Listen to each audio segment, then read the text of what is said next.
धर्म प्रेमी बंधुओं, आप सभी को जय जिनेन्द्र। मेरे इस चैनल में आपका स्वागत है।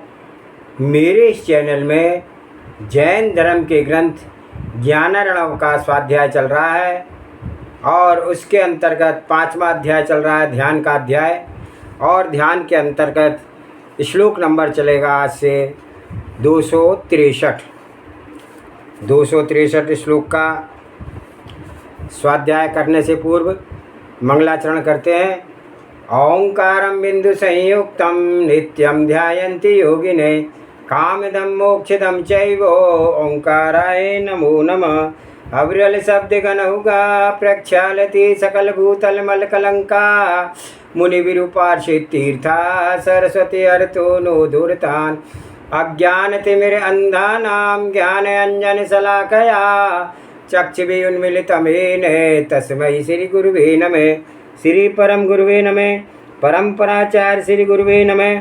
सकल कालुष विध्वंसकं श्रेषां परिवर्तकं धर्म संबंधकं भव्य जीव मन प्रतिबोधकारकमिदं शास्त्रं श्री ज्ञानार्णव। तन्मूल ग्रंथ कर्तारा श्री सर्वज्ञ देवा, तदुत्तर ग्रंथ कर्तारा श्री गणधर देवा प्रति गणधर देवा।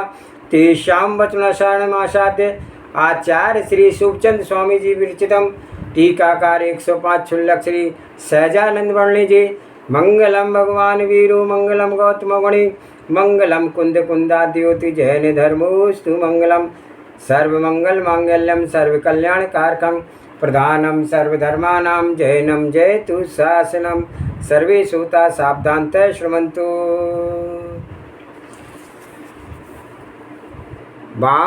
भायांतरं भूतानि शेषसंगमूर्छा क्षयं गता यदि तत्त्वोपदेशन ध्यानेन चेद सदर्पया। यदि तत्व का उपदेश से तेरी बाह्य और अंतरंग समस्त ही परिग्रह से मूर्छा ममत्व बुद्धि हट गई है तो तू अपने मन को ध्यान में लगा। तो ध्यान के विकार को साधन बनाने का विषाद।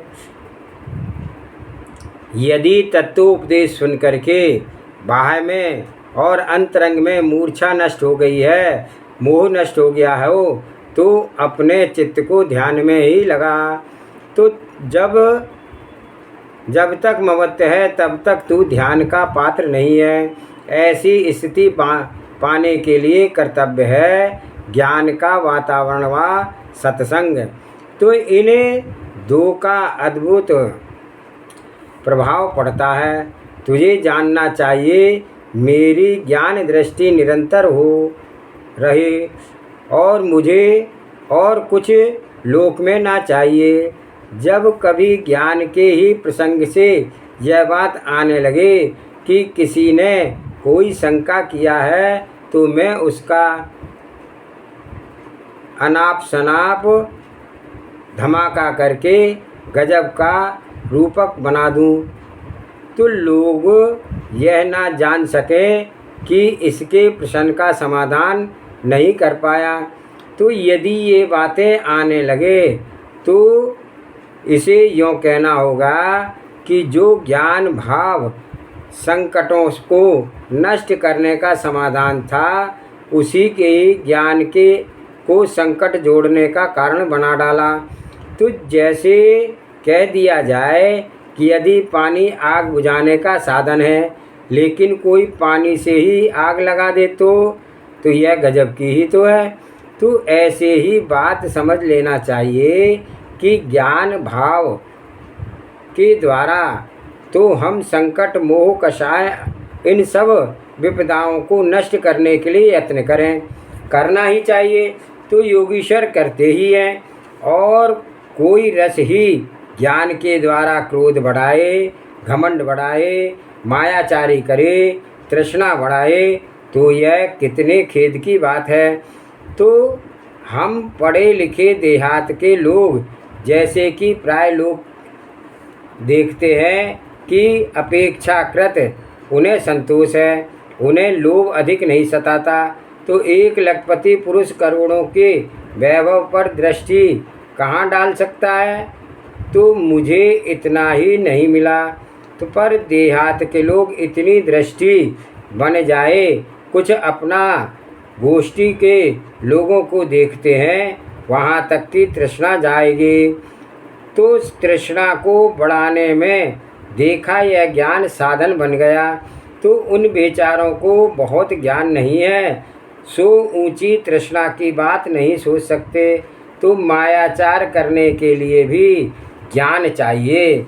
जो भले लोग हैं, कमज़ोर हैं, वे घमंड करने में सफल कैसे हो सकते हैं? जरा सी देर में उनके भय खुल जाता है। तो मोही जीव इस ज्ञान को मायाचार का साधन बना डालते हैं। तो घमंड की बात तो देखो, तो जो छोटे लोग हैं, ज्ञान शून्य हैं, कम ज्ञानी हैं, वे इतना तक गर्व बनावेंगे। घमंड वे भी करते हैं, पर जो इतना जान करके यह कि वह अपनी ऐसी दृष्टि फैलाएगा कि वह मान में भी बढ़ चढ़ करके हो सकता है। तो और मोही जीव का ज्ञान भी क्रोध के साधन बन सकता है। तो जो ज्ञान हमारे कसाय संताप को शांत करने का कारण है, वह कुछ योग्यता पाकर के कसायों की बुद्धि में लगे तो हमारे हित की बात नहीं है। तो स्वरूप विकास के लिए ज्ञान संवर्धन की संभावना, तो बड़े ज्ञान स्वरूप की जानकारी करने के लिए तो यह मैं अपने आप में धीरे से गुप्त तो हूँ, फिर मुझे कोई संकट ना रहेगा। ऐसी स्थिति का अंदाज रख करके अपनी ओर ज्ञान को बढ़ावें, तो यह ज्ञान मार्ग है और शांति का साधन बन सकता है। तो ज्ञान पाकर बहुत बहुत बड़ी विडंबनाओं का काम कर सकता है यह जीव। तो वह ज्ञान से नहीं है, सब कुछ कुज्ञान से है। तो उस ज्ञान को भी स्वच्छ करने के लिए, स्थिर करने के लिए ज्ञान जागता है, पर ध्यान करने के लिए कुछ ज्ञान तो चाहिए। फिर ध्यान की विशुद्धि करके उस ज्ञान का संवर्धन किया जा सकता है। तो सब बातों के लिए यह आवश्यक है कि तू मोह को भंग कर अज्ञान की निद्रा तोड़, बाह्य तथा आभ्यंतर पर प्रकाश की ममता को दूर कर, फिर तू अपने चित्त में ध्यान लगा। तो ऐसा कहने का यह प्रयोजन नहीं है कि तेरा जब तक मोह ना मिटेगा तू उसके पीछे की कोशिश भी ना कर। तो यह कर कोशिश, पर कभी कभी जैसे लोक व्यवहार में एक बात को उत्कृष्ट रूप से देने के लिए बोला जाता है, इसी तरह यहाँ भी उत्कृष्ट स्वच्छता बताने के लिए यह बात कहा जा रहा है कि यदि ममता मिट गई तो तू ध्यान में हाथ डाल, नहीं तो छोड़े रहे। तो इसका माने यह नहीं कि वह डरे ही रहो, कोशिश तो करो, मगर एक उत्कृष्टता बताई गई है कि परिग्रह का ममत्व रहने से ध्यान में चित्त नहीं लग सकता। तो इस कारण से यह बात कही है कि तू ममता को पहले दूर कर, फिर ध्यान लगा, तू ध्यान में सफलता पाएगा। यदि कोई लोग कहते हैं कि ध्यान में हमारा मन नहीं लगता, तो कैसे मन लगे? पर कहा तो मोह बसा रखा है।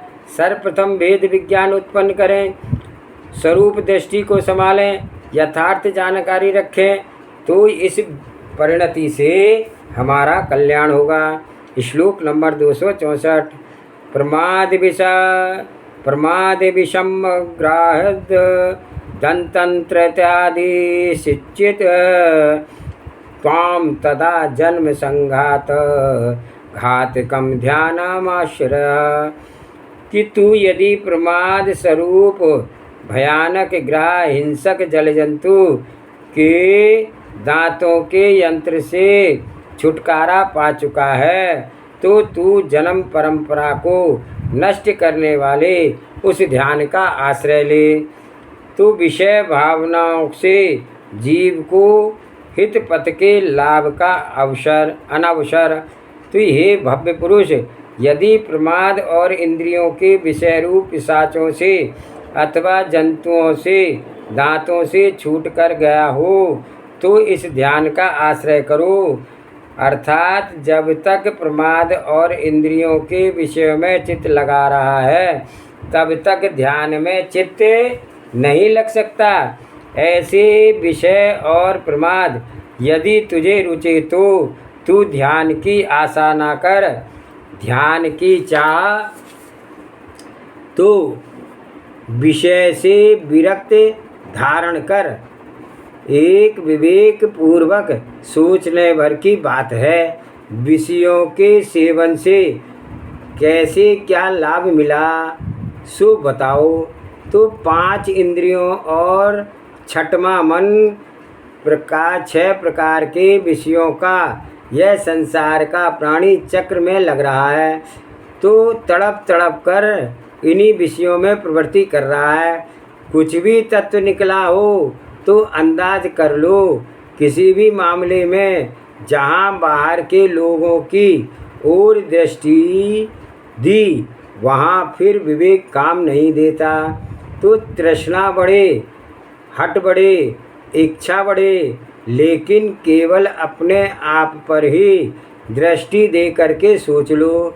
काम सेवन में कौन सा लाभ पाया जाता है, बल्कि मनोबल, वचनबल और कायबल ही अपना गंवाया जाता है। तो बात बहुत आयु बिताने पर तो सहज अनुभूति की जा सकती है और विवेक हो तो तत्काल भी अनुभव भी किया जा सकता है। तो बहुत रसीले स्वादिष्ट भोजन किया कितने ही बार, पर आज उसका कुछ स्वाद भी है क्या? तो एक भी स्वाद नहीं रहा। तो उन स्वादों से तूने क्या लाभ पाया, बल्कि उन बातों के पीछे अनेक आवश्यकताएं बढ़ाई और रात दिन उनकी पूर्ति के लिए व्यग्र रहे। तो आज यह अनुभव कर रहे हैं कि बड़ी परेशानी है, हमारा खर्च भी पूरा नहीं चलता है। आज की एक विकट स्थिति है लोगों की आर्थिक मामले में। इतने पर भी यदि कोई एक अपने आप को देखे तो कोई परेशानी नहीं है। दूसरे की ओर देखते हैं तो कितना ठाठ है। हमें भी तो इतना मिलना चाहिए, तो हमारा परिग्रह इतना बड़ा होना चाहिए। कितने महल हो, कितनी सवारी हो, इनकी क्या बातें हैं। सहज श्रृंगार हो फिर भी और बढ़ते ही जाएं और उनकी पूर्ति के लिए व्यग्र रहते हैं। तो यदि कोई परमार्थ विवेकी हो तो उसका कर्तव्य यह है कि अपनी सब फालतू ज़रूरतों को मिटाए। जो ज़रूरतें बना रखी हैं केवल एक नाम के लिए अथवा अपने विशेष आराम के लिए भी नहीं। आराम तो सब परिस्थितियों में मिलता है। यह तो कल्पना की बात है कि हमारा सब ठाट बाट ना हो तो हमें आराम ना मिलेगा।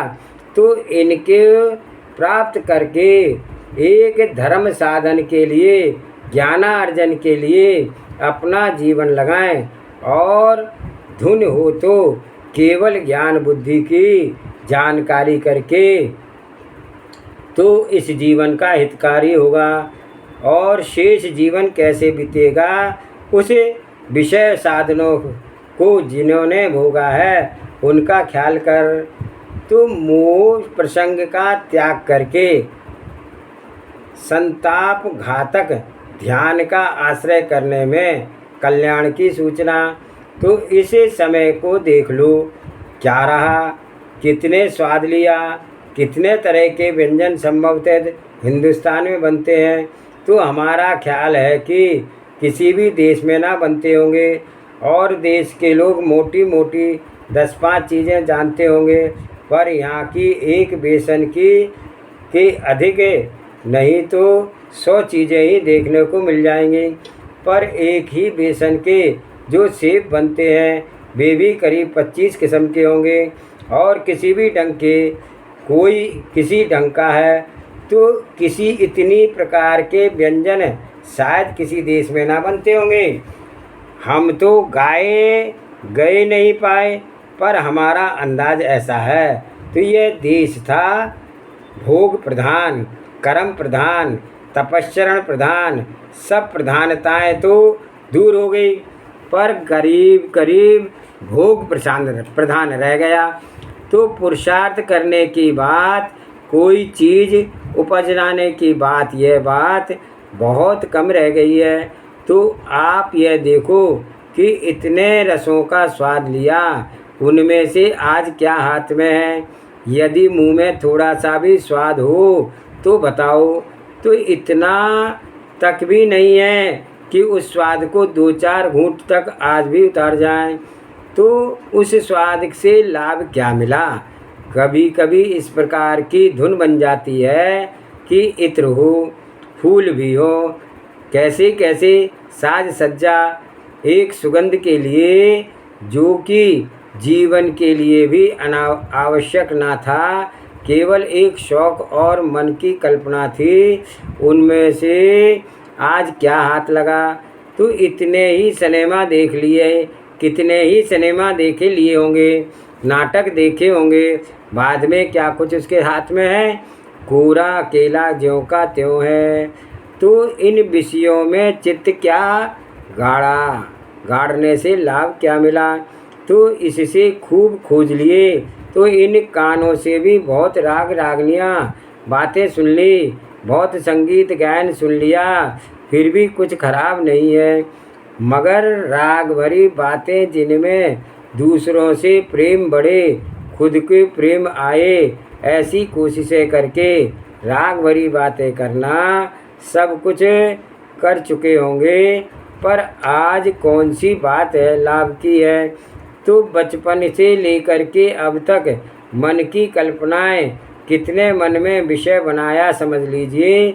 बचपन में किस प्रकार से नाम की इच्छा थी, किशोर अवस्था में किस ढंग से इच्छा थी, जवानी में क्या ढंग बनाया, कल्पनाओं की कितनी उड़ाने की, पर आज क्या हाथ लगा। और मानो नाम भी भला हो, फला हो, यश भी बहुत चला हो, लेकिन यह काम क्या देगा। तब तो क्या काम दे रहा है। तो इन विशाल लोक में 343 राजू प्रमाण में विषयों में जब तक प्रवृत्ति रहती है, तब तक यह सबसे बड़ा प्रमाद का तक ध्यान में चित्त नहीं लग सकता। तो इस कारण से ऐसा ज्ञान अर्जन करें कि जिससे विशुद्धि जागे चित्त में और आत्म ध्यान में उपयोग चले। जावानी के ज्ञान से सूझे लोकालोक, सो वाणी मस्तक नमो सदा देत हूँ दो। हे जिनवाणी भारती तोय जपू दुल्हन, जो तेरी शरण आगे सो पावे सुख चैन। देव भजो अरिहंत को गुरु सेवा निर्गन, दया धर्म पालो सदा यही मोक्ष का पंथ। 9 बार नमोकार मंत्र।